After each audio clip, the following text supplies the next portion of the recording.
Begada papah berjerota badan tak jagarakan.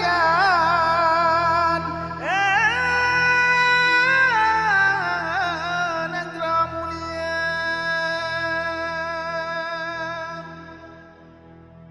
Kalau bicara tentang Benteng Indrapatra, sebenarnya tentang kronologi itu masih banyak pendapat. Dulu di sana itu penanda kronologi yang otentik yang langsung bisa dilihat itu adalah nisan. Nisan di sana tipe gada yang memang masa perkembangannya udah ada acuannya di bukunya Batu Aceh Profesor Otman Muhammad Yatim itu kan udah dijelasin. Kalau tipologi ini dia berkembang abad sekian sampai sekian. Jadi jatuhnya sebenarnya lebih mudah gitu kan dari apa yang dibilang sekarang. Jadi kalau saya bicara soal kronologi, saya akan membatasi itu saja mungkin sekarang karena harus berdasar pada data, gitu, berdasar pada data. Dan kalau data kecuali data-data historis yang mungkin banyak yang soal itu, silakan kalau mau pakai data itu. Jadi kalau pembentukannya, kalau menurut saya ya, artinya gini. Di area yang seluas itu 7 hektar kurang lebih dan ada 4 struktur plus jaringan kanal itu udah jelas masa pembangunannya pasti lama karena volumenya lebih besar gitu. Kita bicaranya bukan kalau menurut saya bukan puluhan tahun, dia bisa berlanjut gitu. Dari satu periode ke periode berikutnya, dari satu masa penggunaan ke penggunaan berikutnya. Bisa saja dihitungannya abad, dari waktu abad sekian dibuat oleh pihak ini, kemudian dilanjutin lagi sampai ke bentuk yang tertinggal sekarang. Suatu periode yang ditandai oleh sebuah penanda fisik yang jelas, yaitu nisan tipe gada yang ada di sisi barat situs. Kemungkinan besar ya proses pembangunannya itu lama karena volumenya besar dan banyak kompleks gitu. Arsitekturnya sebenarnya kita nggak membandingkan beberapa ciri yang terdapat di benteng-bentengnya dan kanalnya itu ada model yang serupa dengan bangunan-bangunan yang dibangun pada abad ke-17 di masa ketika akhirnya udah jadi lengkap, ada 4 benteng plus jaringan kanal yang mengelilinginya itu. Ya kalau saya pikir mungkin di abad 16-17 barangkali ketika nisan itu ada di situ gitu.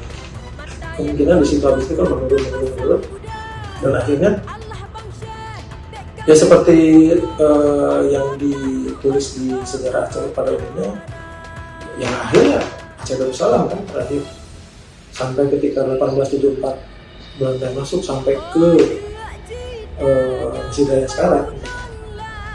Dan ternyata ketika tahun 1910 itu udah masuk ke sana ke arah Kongwaya dan terus gitu kolonial Belanda itu dalam rangka ya memetakan dan jangan lupa juga bahwa mereka nggak masuk sendiri, mereka ada yang memandu. Siapa yang memandu ya masyarakat sekitar. Jadi artinya enggak dalam posisi lagi saya nggak bilang bukan lagi posisi perang, tapi di situ rupanya mereka masih bisa bekerja sepanjang pesisir, bekerja untuk survei dan sebagainya. Karena yang saya baca dari laporan tim survei ini, mereka berbekal satu info bahwa ada tempel gitu. Mereka penasaran gitu kan. Rupanya mereka nggak nemu kuil, tapi malah nemu benteng pertahanan gitu. Mereka berjalan sampai ke hampir ke Pasir Putih kalau nggak salah dan dipandu oleh masyarakat setempat orang Aceh, yang dia juga di akhir tulisannya nyebutin tentang legenda Pulau Rahman itu. Jadi mereka ngecek legenda itu diceritain sama masyarakat Aceh. Mereka cek yang di mana sih, diantar ke sana. Di sana nemu Benteng Kota Lubuk. Jadi mereka cari dulu itu yang ya, kemungkinan ya di masa ketika akhirnya udah jadi lengkap, ada 4 benteng plus jaringan kanal yang mengelilinginya itu. Ya kalau saya pikir mungkin di abad 16-17 barangkali ketika misal itu ada di situ gitu. Kemungkinan di situ habis itu kan menurun dan akhirnya ya seperti yang ditulis di sejarah Aceh pada umumnya, yang akhirnya Aceh Darussalam kan terakhir sampai ketika 1874 Belanda masuk sampai ke Mesir Raya sekarang. Dan ternyata ketika tahun 1910 itu udah masuk ke sana, ke arah Kerunglaya dan terus gitu kolonial Belanda itu dalam rangka pemberontakan. Dan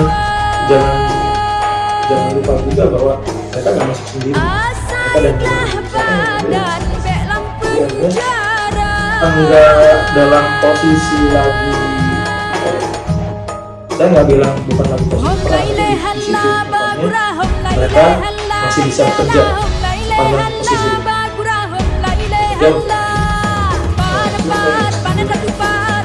Karena yang saya baca dari laporan tim survei itu, mereka menemukan satu bahwa ada tempel. Mereka penasaran, makanya mereka nggak namanya benteng pertahanan. Mereka berjalan sampai ke hampir ke Pasir